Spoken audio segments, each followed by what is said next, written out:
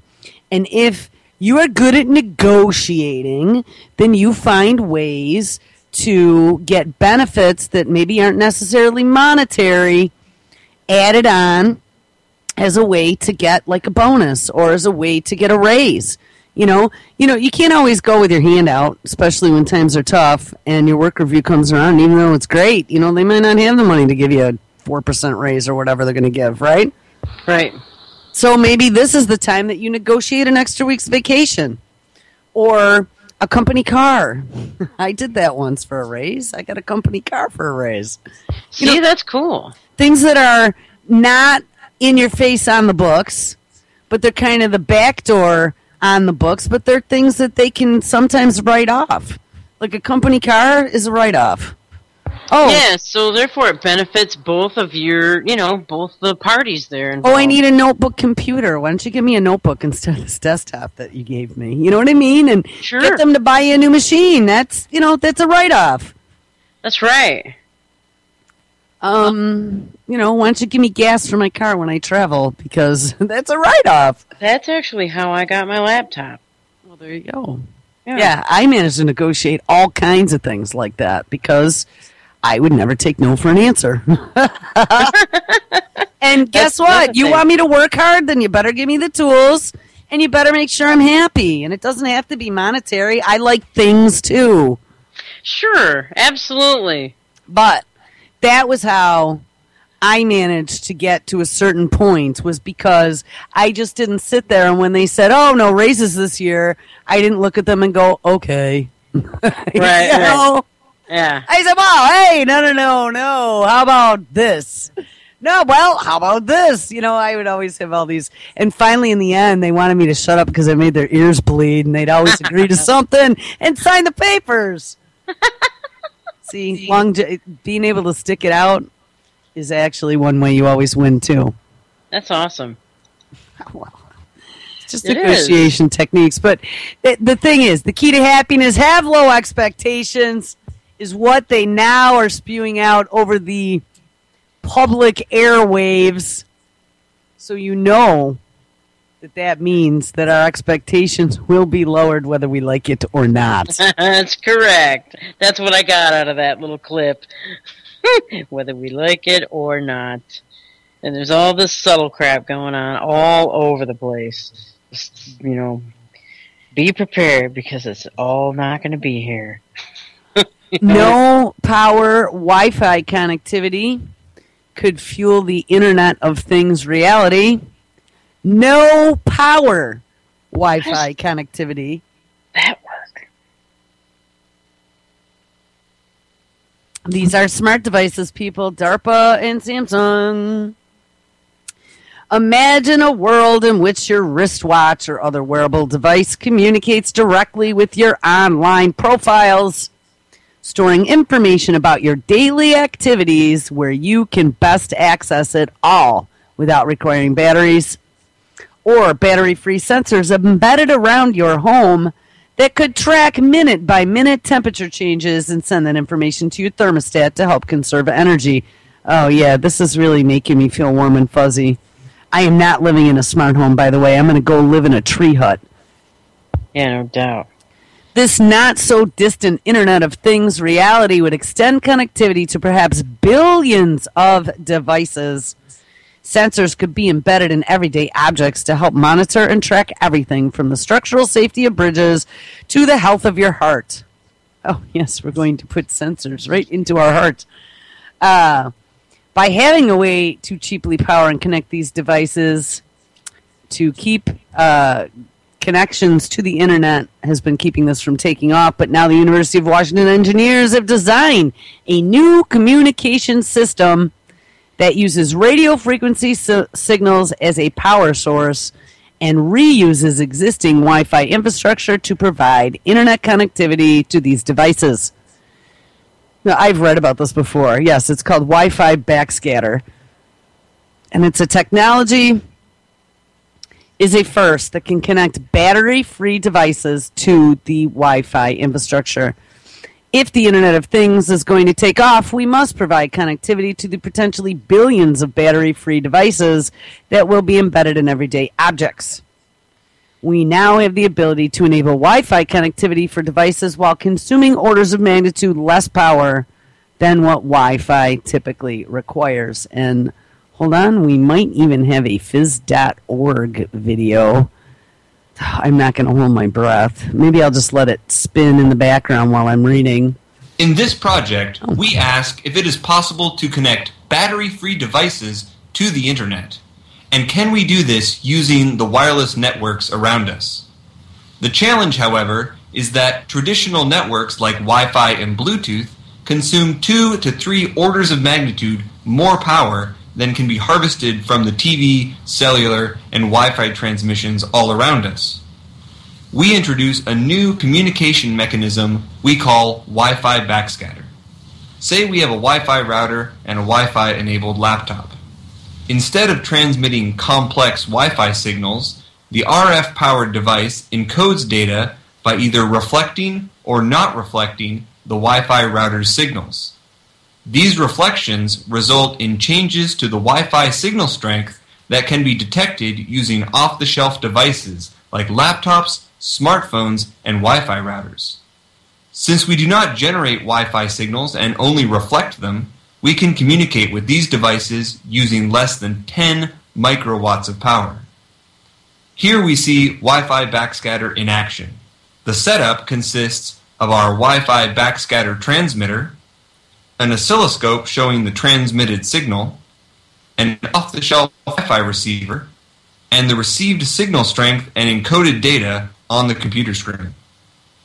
You can see that as the Wi-Fi backscatter device modulates the antenna, we see the corresponding changes in the signal strength at the Wi-Fi device. In this way, we can transmit data to Wi-Fi devices using a minuscule amount of power. We believe that this would enable internet connectivity for billions of battery-free devices, hence enabling the vision of RF-powered Internet of Things. Billions. Oh, that was it.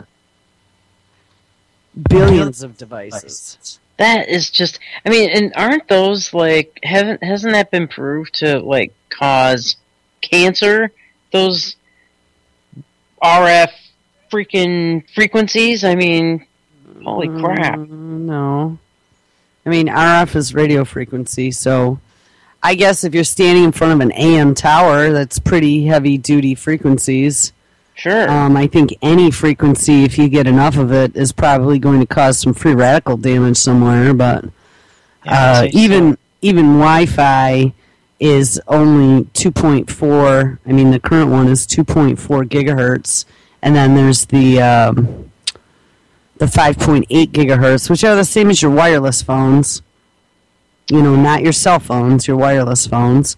Right. It used to be 900 megahertz for your wireless phones, and your microwave also operates on 2.4 gigahertz. So, you know, for as much damage as any of those do, it's not like it's one thing in your house. You got all kinds of things, and well, they're trying to make everything have that capability. I mean, everything, every billions of devices. I mean, I heard that NFL football players are all getting RF chips or whatever in their football pads and in their shoulder pads. Apparently, they're all going to be required to have that starting at this year. And they've been doing that for a while with like golf tournaments, embedding stuff like that into the ball, so then they can track them digitally. So when they're doing like replays and stuff.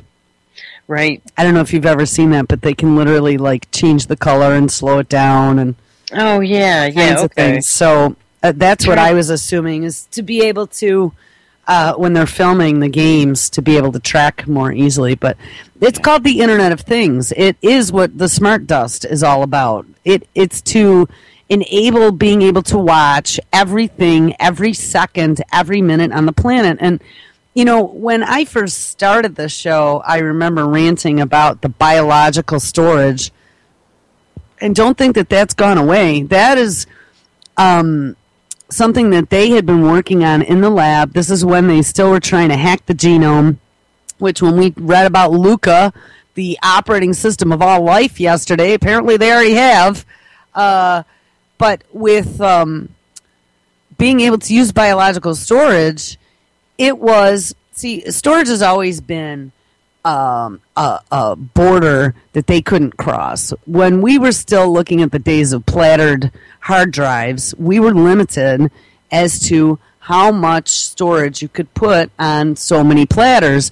And then we had solid state storage we've had for a while, but it was not increasing size-wise exponentially like you could with a platter.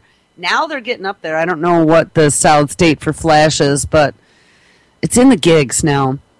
But you still have this limitation with how much you can store on one device. So this biological storage, now that we've discovered that living organisms are actually computers, it's gotten really easy.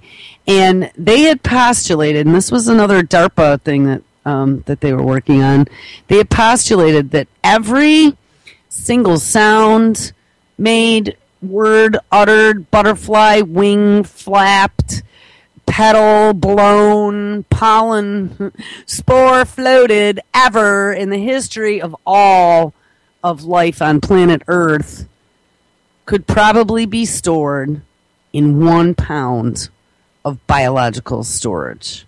What? And this is utilizing DNA to be able to store data.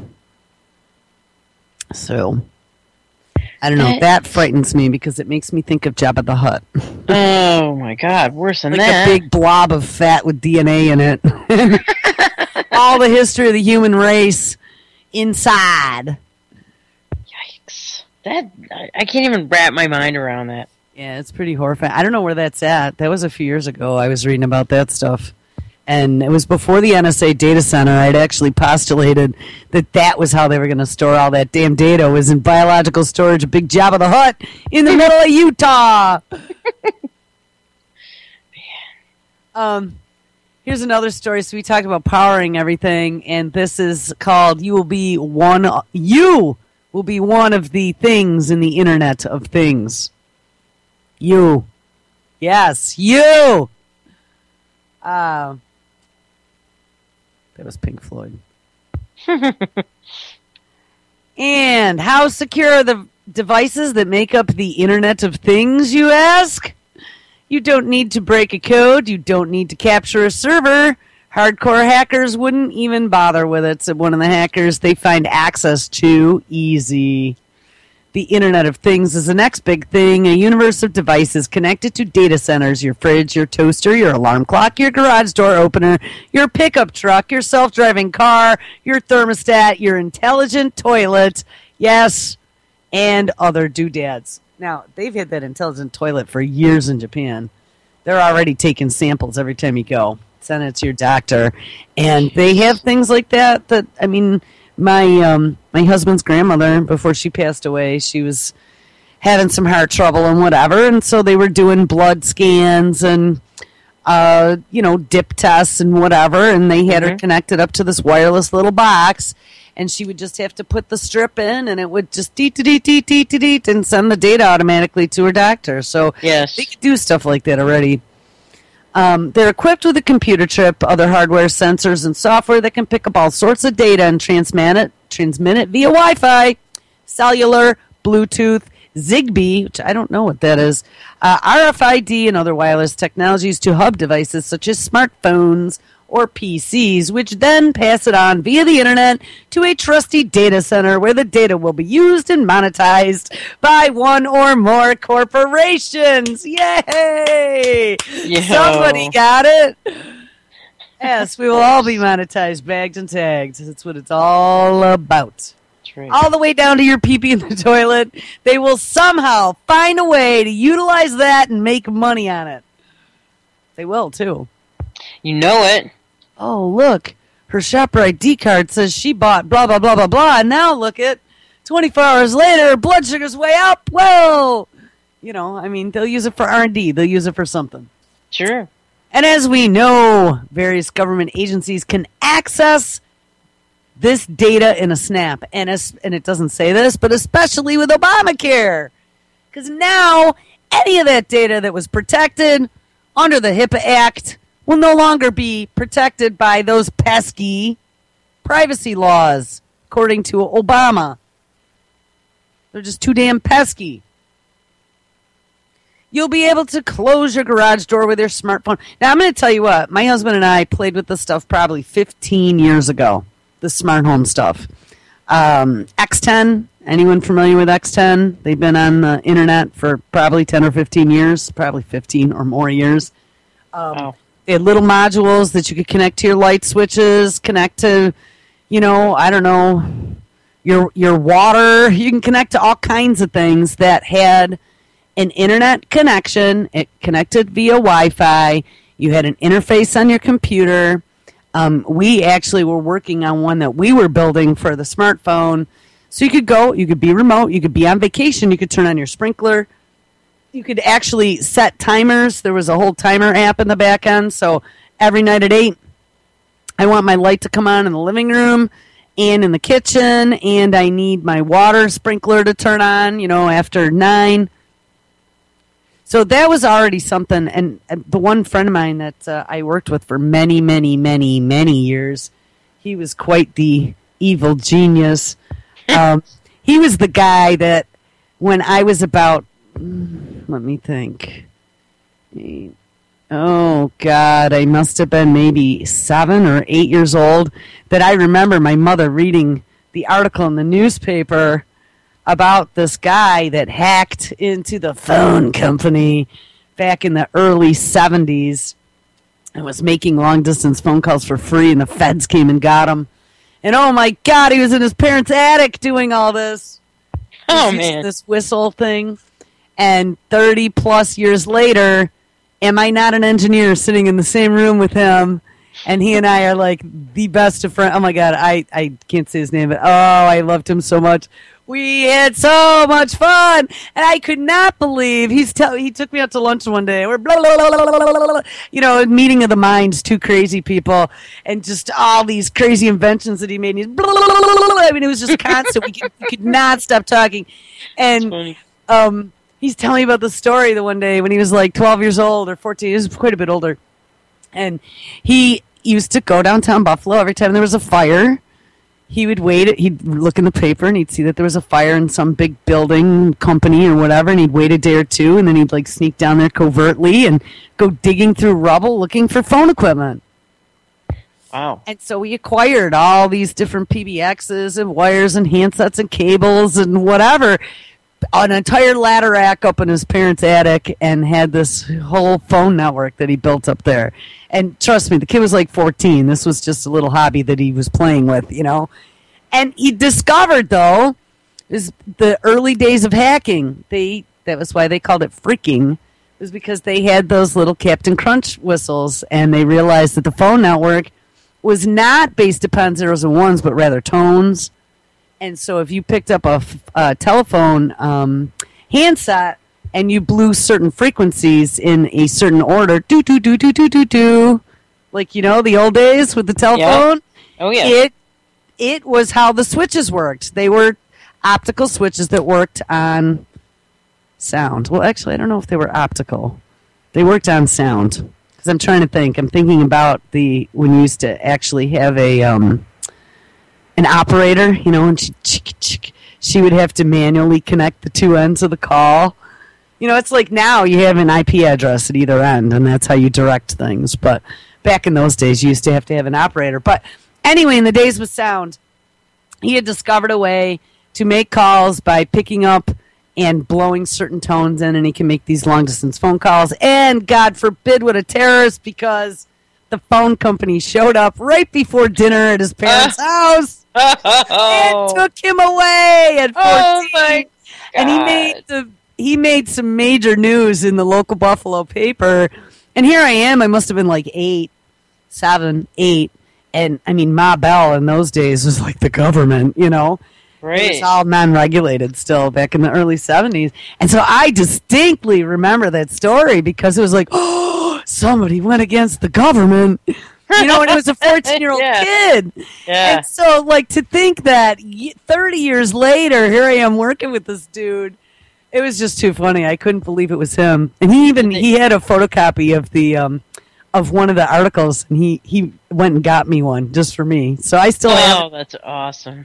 I'm like, my God, my mother read to me about you.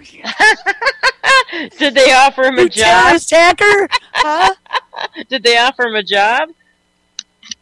That's how he got his job, actually. Yeah, Where see? he is. There you I go. work for a communication company. Yeah. There you go. Oh my, that's interesting. That's a good story. That's amazing. 14, huh? Yeah, 14. Fantastic. I miss him, actually. I haven't seen him in a couple of years now since I've been gone. I probably should. He loves to do martinis, and his band Oh, right on. And they got like this little speakeasy in an attic in Buffalo. I've never been, you know what? For the 12 years I worked there, I was invited like every single time I made it to Buffalo, and I never made it. Oh, I know. I really should go. That's neat. They decked it all out. So is it kind of like a jazz martini thing going on they got? They're progressive. I've seen them play out a few times. Yeah, they're like, I'm trying to think, like real old school, oh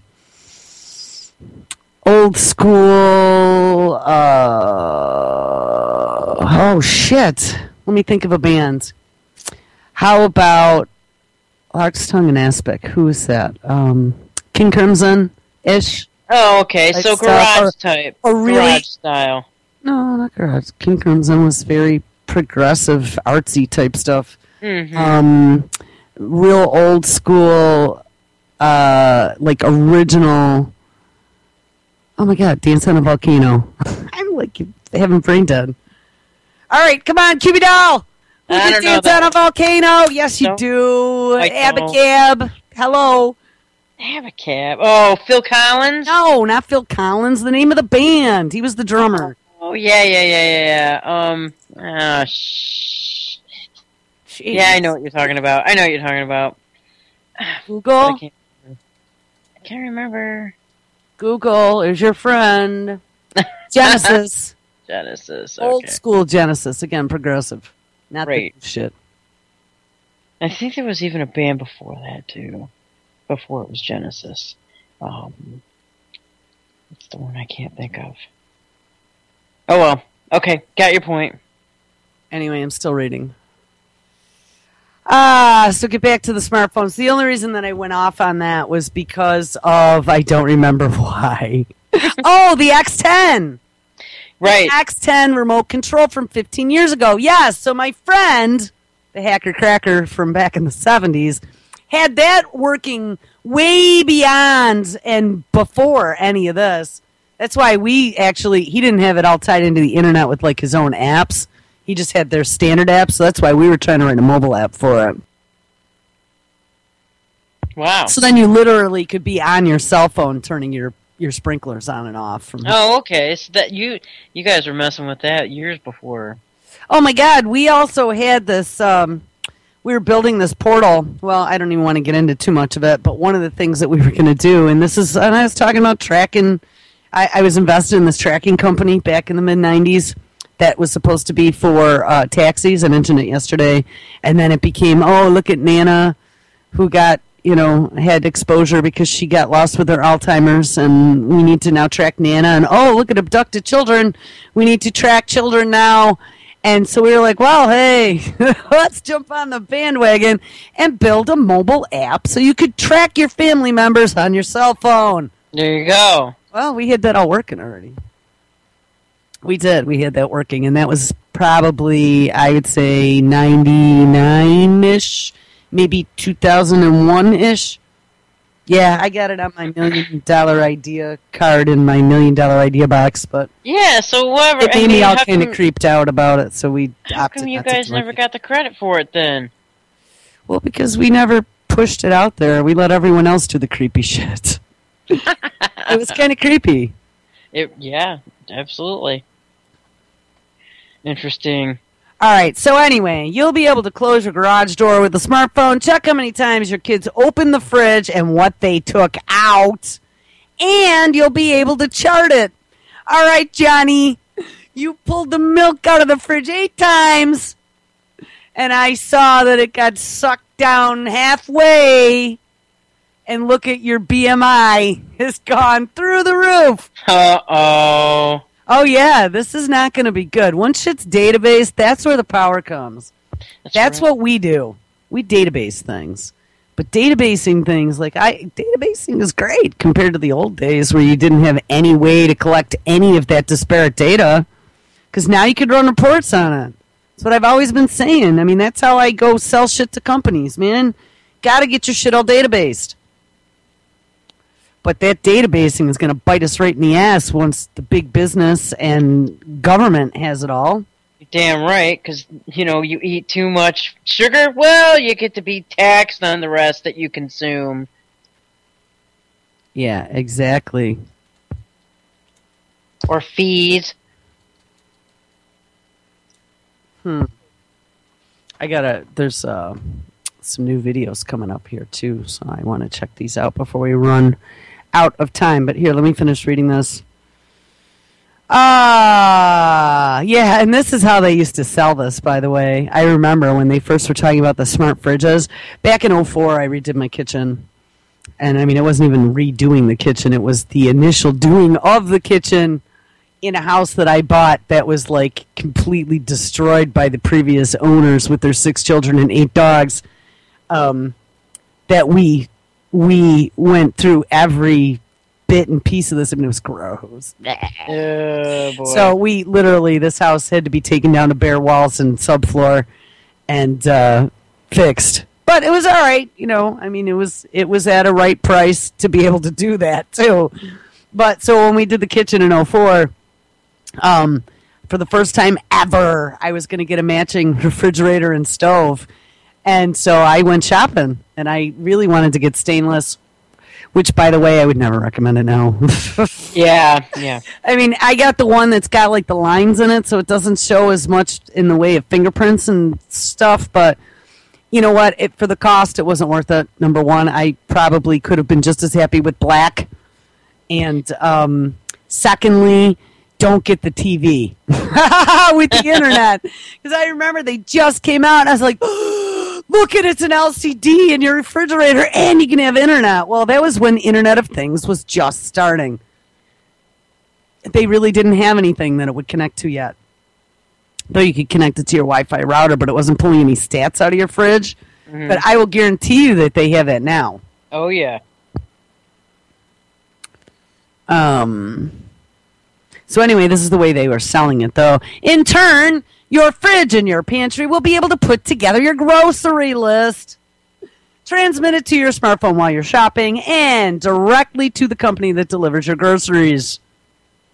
Your car remains in constant contact with the data center, and if it stalls on the highway, the data stream it sends back notifies the data center, and help is immediately on the way.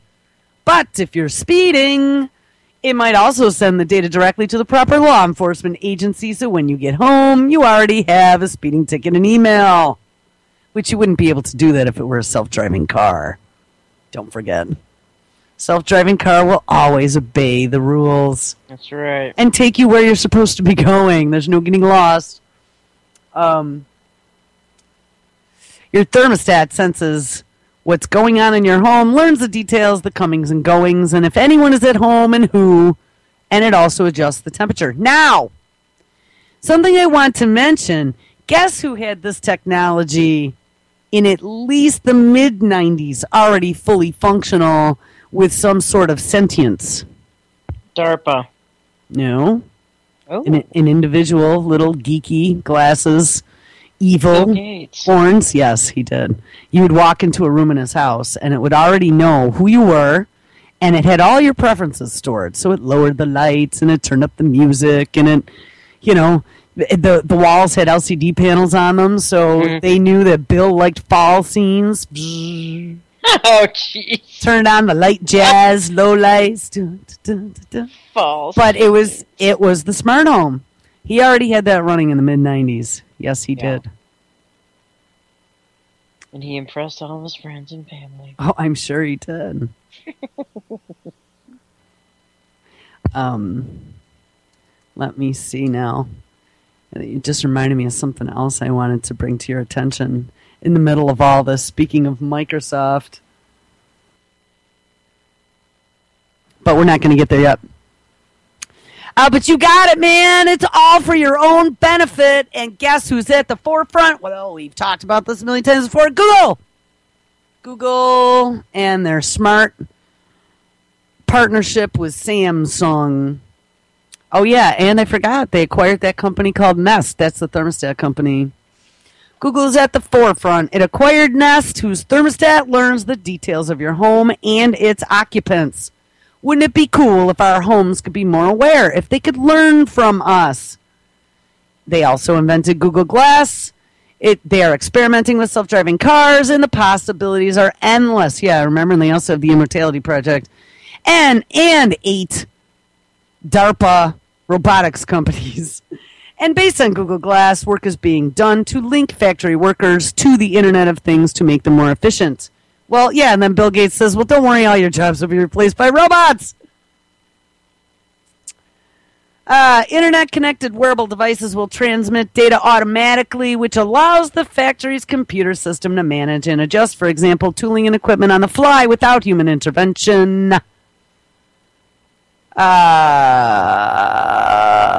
According to its website, this company, PEX Systems, runs the factory operations at already 400 companies. So I guess they have it all databased. And they are helping them be more efficient. So how nice is that? And the next thing is going to be like when they first brought robotics into the assembly line and people lost their jobs. Well, now we're not going to need supervisors or quality control people to go around anymore. That's right. Nothing will remain unexamined. It is big business, but how big? ABI Research estimates that over 30 billion with a B devices will be connected to the Internet of Things by 2020. Gartner puts the number at 26 billion, not including the 7.3 billion PCs, tablets, and smartphones. And that is a lot of Internet-connected things, considering that there are only a little over 7 billion people on the planet, including those who remain beyond the reach of the Internet of Things, even electricity. But component costs will drop to less than $1 a device, Gartner predicts, which opens up the possibility of connecting just about anything, from the very simple to the very complex, to offer remote control, monitoring, and sensing. And the reason why I'm reading this is because the story that we read just before this was how to wirelessly power, without electricity, the Internet of Things. Without batteries. Yes, no, maybe. So in other words, it doesn't matter if you're way the hell on some mountain somewhere, we're still going to get to you. Well, there's a couple technologies. I mean, that one we just read about used Wi-Fi to create a connection for power, but there are some other technologies out there that I don't think are going to require anything, and remember, we also have solar. Yes. That's very, very interesting. They're making it so that they're making like a grid where you can't get off the grid. There's no way to do it. If you have any and no reasonable expectation of privacy whatsoever. Well, you know, the thing is that if you have any of the newest smart devices, one of the things that I was paying attention to, and this is one of the reasons why I'm going to tell them to go screw off, because I don't care how much my phone doesn't work, I'm going to cancel it before I get another smart device, is that the new smartphones, you cannot remove the battery. Oh. You know, I never tried to remove my battery. I didn't even know if I can. Well, I have to, because the Android, whatever the hell this is, Droid X2, has a bad habit of locking up 12 to 15 times a day. So the only way you can make it reboot is to yank the battery and put it back in. I don't think that there's even a way I can yank this battery. Huh. All right, here's something else I wanted to bring up quickly. So in the middle of this Ebola, and I really wanted to read Brandon's article, but I don't know if we're going to have time. Why aren't ISIS and Al-Qaeda attacking Israel? Kind of a good question, huh? Yeah, it certainly is. Yeah. But before we get there, oh my God, I did so much news last night, too. Holy shit, I can't even keep up. Hold on, scroll. Yeah, here we go. Is this it? Oh, yeah. So, in the middle of Ebola, in the middle of the Ukraine and Russia getting ready to attack, in the middle of the bombings that have again begun because Hamas apparently bombed 1 minute before the truce was up or something. And now Israel and Hamas and Palestine slaughters happening all over again. In the middle of all this, what do we have? A massive, massive, massive theft of passwords. I believe it was 1.2 billion. And not only was it 1.2 billion passwords, it wasn't just from some Yahoo group. From Fortune 500 companies. Oh, that's interesting. And then I see it was the biggest breach ever. Wow, really? So, let's not forget about cybercrime, people. We must bring it back into the limelight. That was my title yesterday. That's a good title. Don't forget about me, because we have Billy Gates sitting there with his new Cyber Patrol Center saying shit. These corporations are not embracing bringing us in their back door to help them as fast as we wanted them to. Mm-hmm. So we better make sure there's another big internet theft. That's right. Absolutely. Bingo. Let me see if I can make this play. And blame it on the Russians. They did. They blamed it on the Russians. It was Russian hackers. Mm-hmm. Now, I'm not saying that that's not out there, because we have run into Russian hackers before. I have personally, working any business. However, Fortune 500 companies, come on. No, they can. Russian hackers are pretty damn sophisticated. They're probably some of the best criminals in the world. But how interesting at this time that there's 1.2 billion passwords. And it's not going to play. The page isn't even loading, so I guess you guys... You think if it was real Russian hackers that got all these billions of passwords, that they could totally go in there and usurp the entire system. You know what I mean? They could just turn it over on its head if they wanted to, with all those passwords. Well, they're a huge crime syndicate. They actually make billions of dollars doing stuff like that. Yeah. That's not going to play, so I guess we lose. Ah. Darn it. All right, U.S. strikes ISIS artillery in Iraq. Let's see if we can make this play. This is hot news off the presses. Wow, already 8 views in like 5 minutes that it's been posted. Damn it. Nothing is loading, too. It's just giving me a white screen now. Oh, that's so annoying. That was happening to Nick yesterday. He was trying to play videos? No, we were working on some stuff together, and he was trying to get there, and his whole screen kept going white. Here we go.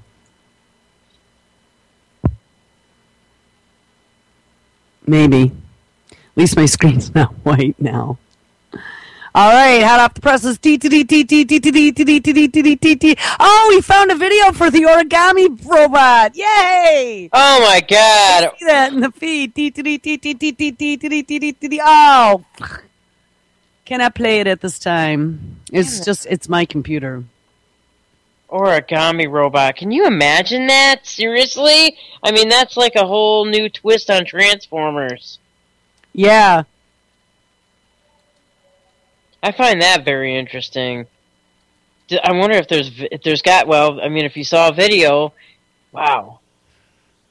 And that's all, Pigmine stuff, yeah? Yeah, uploads are going up right now.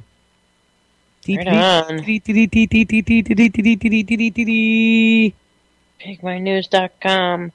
Ah, here it comes. Oh, damn. Wait, pause. I'm not connected. Alright, here we go. Yeah, this is like literally hot off the presses. He's been sitting there waiting. We're authorized, and we have understood now that they may be ongoing. The goal was obvious, to slow down ISIS as it is trying to claim area and now trying to hunt down and kill Christians and other minority groups. Let's go to Jim Acosta at the White House. What do we know, Jim? Chris, the Pentagon Press Secretary, Rear Admiral John Kirby, just tweeted a few moments ago what the Pentagon is now announcing, what the White House is now announcing, and that is that the U.S. has conducted airstrikes in Iraq. According to this tweet from John Kirby. So we tweet them now?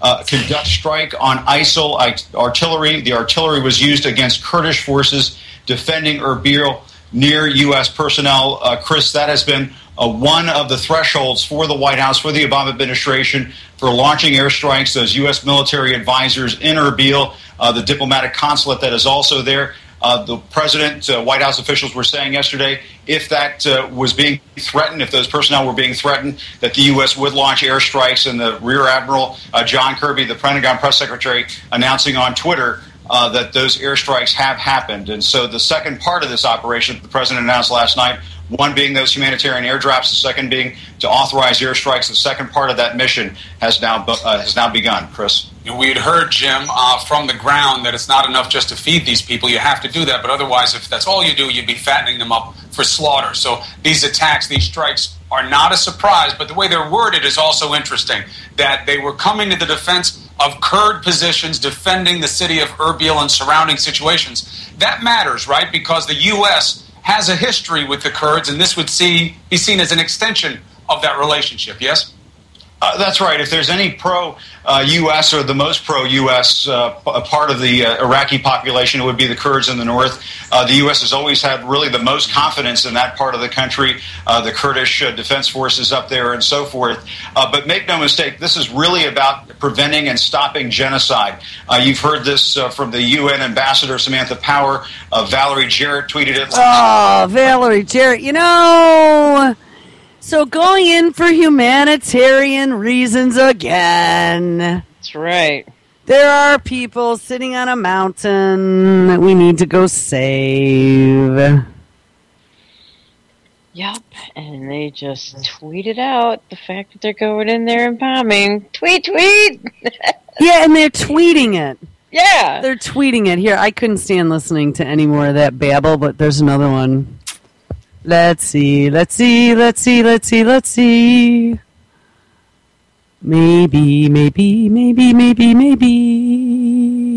I'm about ready to give up on this. It's almost like this computer is having an IP stack crash. Some of this morning's headlines. USA Today says Russian bombers increase flights around American airspace. A U.S. Air Command official acknowledges Russian strategic bombers and other military aircraft entered air defense zones 16 times in the last 10 days. Fighter jets scrambled several times. The spike in activity comes amid the crumbling relations between Russia and the West over Ukraine. That's the one you mentioned this morning. Yes. How nice is that? And it was just as short as the blurb that I read. No right. further information available. Sorry. Right. You know what I mean? But last night, there were a couple clips that came out where the Russian military were lining up on the Ukrainian border, and the Ukrainians were getting ready for invasion. That's what it said. And then I saw a story right before I crashed that had said that Russia came out and said, no need to worry. No need to worry. We're not going in. Don't worry about it. It depends on what side of the media you listen to. In. We're not. Well, yeah. So we had CBS or whatever that was up top saying that, CNN, U.S. strikes ISIS artillery in Iraq, and then we have an RT one that says U.S. fighter jets bomb ISIS artillery, and Washington is only interested in splitting Iraq. So it depends on. Do you think? Huh? Into three different regions? Of course. Well, it just, it depends, I guess, on whose news you listen to. Exactly. Whose news do you use? Yeah, CBS, U.S. poised for targeting airstrikes. So, you know what? For the limited incursion, and then we were only going to send in advisors, and then those advisors had to be on the ground, if you remember, to advise. And now we're going to start bombing. Well, gee, didn't we see that one coming? Absolutely. At the advice of the advisors. Well, I don't know whose advice it was at. At the advice of the humanitarian effort. Yeah. And the thing that's interesting that a friend and I were discussing last night is if you notice, there's no NATO or UN or anything that are rallying around this. Well, not yet. Well, but here's my thing. This was my postulation. Iraq is our big stinky mess. Okay? Nobody even wanted to go in there with us the first time, if you remember correctly. We were going in, Georgie Porgy was sending them in, and they're like, nah, we're not so convinced that Saddam Hussein had anything to do with anything. Right. They didn't fall for it. Just England the stupid went American along. public did. Yep. Well, England- eventually they guilted them into all putting troops in there. Like, oh, look, they have people dying now. But originally, nobody was behind us until we sucked them all into it. And then they all wanted to get out. And they all started to get out long before we finally pulled everything out. But here we are now, sticking our toe into the bathtub again. And if you notice, nobody is rallying around us saying they're sending jets to go rescue these Christian whoever they are sitting on this mountaintop, apparently. Right. Waiting for the space aliens to come down and rescue them. Oh my God, those are really good points. Very good observations. Well, you know, I mean, if this were a real humanitarian effort, wouldn't the UN be all over this shit? Is this what they live for? Right. Humanitarian effort. We're coming in to peace bomb you. Yeah, exactly. And it's just us. It's just us. Yeah, and 150,000 of these people are on the mountainside. Yeah. Crazy. How did we end the Friday show? With an echo, echo, echo, echo. Echo, echo, echo. Well, for sure, I'm going to go help those guys with After Last Cup tomorrow. Oh, good. Yes. Oh, yeah, for sure. I'll be here. That's awesome. So After Last Cup, we know is going to be Wendy and Hammy, and maybe Nick, maybe Dan if he's around. Cool. I dropped a note to Lori, and she is out of town. And I dropped a note to G. Michael Hoff. He has plans this weekend, but maybe next weekend he might actually show up. Now that would be cool. Mm-hmm. And then in a couple weeks, there is going to be a brand new show that is taking that slot. So we won't need to worry about After Last Cup anymore. Cool. And that will be pretty awesome. Yeah, I'm probably going to ask them, though, if we can wait until fall starts, because there are 3 or 4 more new shows that are lined up to come on, and I just don't have the bandwidth, honestly, at the moment.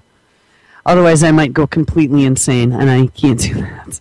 No, you can't be like... You know, new shows need babysitting for the first couple weeks, and it's the end of summer, and I need to be mom, and I have to deal with whatever else is going on here, so I just can't, I mean, I can't do it. Understandable. Can't do it. Understandable. Can't do it. So, I don't know, we got like 3 minutes, so I'm going to pop back over to my page. Oh, well, you know what? We were looking at the cybercrime. So 1.2 billion passwords, and then Madison releases a story. Smart hack, malware able to steal anything, and it infects 500,000 plus devices, including mobile. If I can get it to go there. Banks should look for new, secure ways of exchanging information with their clients after the emergence of a malicious software which allows criminals to steal passwords and text messages and security codes from people's phones. More than 514,000 smartphones running on Android in Russia, Europe, and the U.S. are already infected with the malware, which grants the perpetrators full access to people's mobile devices, reported by a Moscow-based company. Wonder if that's what my camera going... Oh, perhaps. I don't know. It's a pirate website that is mimicking the Google Play Store, by the way. Very interesting. So, like they've told us before, nothing is secure. Nothing, nothing, nothing. And let's see how absolutely insecure it is. Because, get ready, the next nail is coming. Do you see it coming? That's I right. do. I do. Absolutely. We got to make sure that everything now is locked down with nails. That's right. And tracking. And you're going to be so afraid, just so very afraid of everyone and everything that you will be happy when they offer you the granddaddy state. That's right. Prepare to triple your Dogma Snuggie size. I want my Dogma Snuggie to go down a couple sizes, actually. Yeah. Put it in the dryer. Maybe it'll shrink. Yes. And always remember, civets are coffee snobs. Did you guys see that picture? I gotta share this picture. Oh, that's funny. He says, Starbucks, I shit out better coffee than these assholes. That's great. This is Whoever the came best up with picture ever. I don't think I even have chat loaded anywhere. I couldn't load anything today, so whatever. Oh. I'm not stressing about it. It's Friday, people. There you go. Everyone, make sure you have a beer. And have a good weekend. Have a good weekend and come Sorry back wasn't for much help today. after the last cup. Yay. Oh, I can't even turn. Look at that. It tries to go there, but I don't know. It is like a multi-pronged attack or something. Like Flash doesn't load and JavaScript doesn't load and nothing loads now. And it's almost acting like my IP stack is kind of hosed. So only every other click goes somewhere. They're going to make you get updates for every one of those things. Yeah.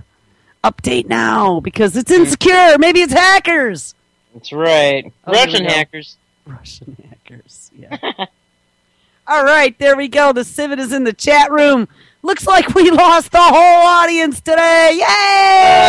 I aim for that on a daily basis. That's great. Means I win.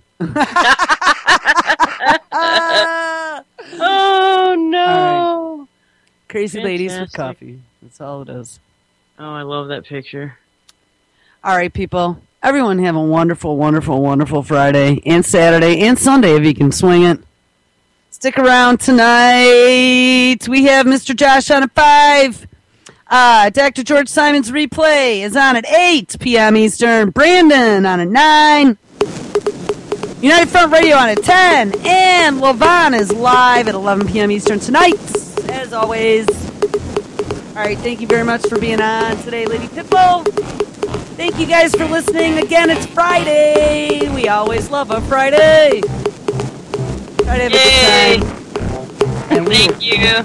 Catch up with you guys later. Take care.